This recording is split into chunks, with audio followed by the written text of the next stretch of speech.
So a lot of our community work at Levi's actually bubbles up from our employees, and that's what happened here. In 2016, we just saw unprecedented levels of engagement from employees who were feeling really civically energized and awakened and looking for ways to act on that. So the first thing that we did was to expand our paid time off for volunteering policy to include civic volunteering. So things like participating in marches, registering voters, or even serving on local boards and commissions. And then the next thing that we did was to take a look at where we as a company could make an impact. And we're really lucky to have a culture of community engagement that's really baked into the business.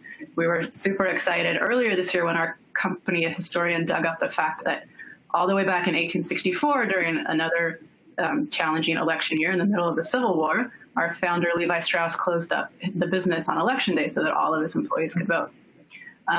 So we tapped into the expertise of some longtime partners like the ACLU and some new partners like Rock the Vote, and they really brought to our attention the issue of low voter turnout in the U.S.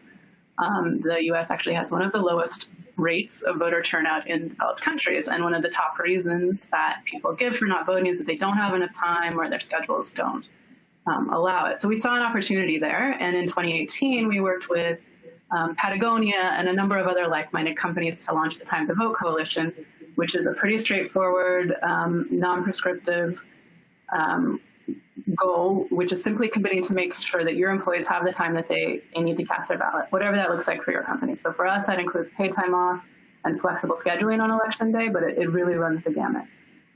And we think of our employee engagement on around voting as a spectrum. And the first and foremost, underlying everything, is that we want our employees to vote. And so we want to make sure they have not just the time, but kind of the tools and the resources they need to be informed voters.